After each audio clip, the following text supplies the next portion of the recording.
program. It allowed me to take kind of all the work that I was already doing and like apply it somewhere.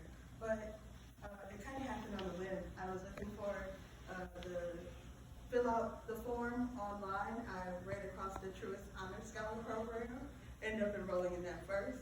And then I heard back from Global Scholars, and they were like, you can do that too. And I was like, oh, this is going to be crazy. And it was. I have done so much during my time here at CP, and I'm so proud, but I'm also just so honored and full. Initially, before coming here, I was working in a call center. I was super unfulfilled. It seemed like having a global education would be impossible, and I was also underfunded. So I left the call center and I decided to just come to school and do my very best at everything to fully immerse myself in the educational experience as well as global experiences. From there, I now was a part of both of these programs that were challenging me to explore opportunities that I did not think were possible. I applied for scholarships and I was awarded them fellowships where Olivia was my roommate. Kaylee and I worked together for International Student Week, and we did a social media post. Josiah, president and a phenomenal leader of Phi Theta Kappa, and so I was inducted into that. And I've just had a full experience of being around students who are equally as passionate as I am, and it just enhanced my time here in my community. From the global immersion experience, I was like, what am I going to do? And I found this amazing opportunity to study abroad in London. It was January in London because I was afraid of my capacity to be abroad and be away from my family, be away from my partner who I do everything with. And so thought, a few days in London would be amazing. I was awarded a scholarship, which fully funded the program.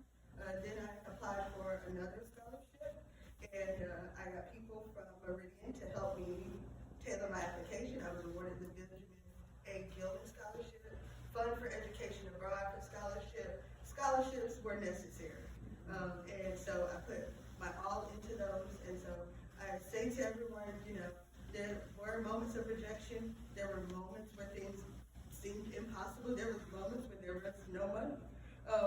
But I just decided to not tell myself no and let other people tell me no, and then I would show them why it should have been this.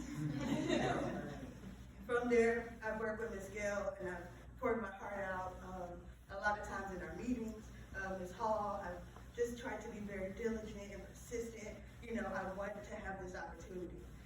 With Dr. Pritchett from Truist Honor Scholars, I always knew that I had a scholar who understood my work ethic, and my partner is super supportive and is always up with me to the weeds of the morning getting assignments done. Like the portfolio. So I've done the things, but most important to me was the people. While I was in London, I met folks from Australia, made a new friend named Ellie, who I still chat with every day and talk gospel songs, just so she can sing them in her accent. Okay. I still stay in touch with folks that I did poetry with in London. I immediately walked into an open mic and there was a Black student there talking about their experience, and I just immediately felt like I was home, even though I wasn't. On my way back, my partner and I decided to jet off to Paris. So I was able to spend a day in Paris, and then I came back home and got right back to work. In a few days, I will walk across the stage, and it has been a long time coming. I graduated high school in 2007. So, sorry. To be before you today as an NC Global Scholar of Distinction, I hope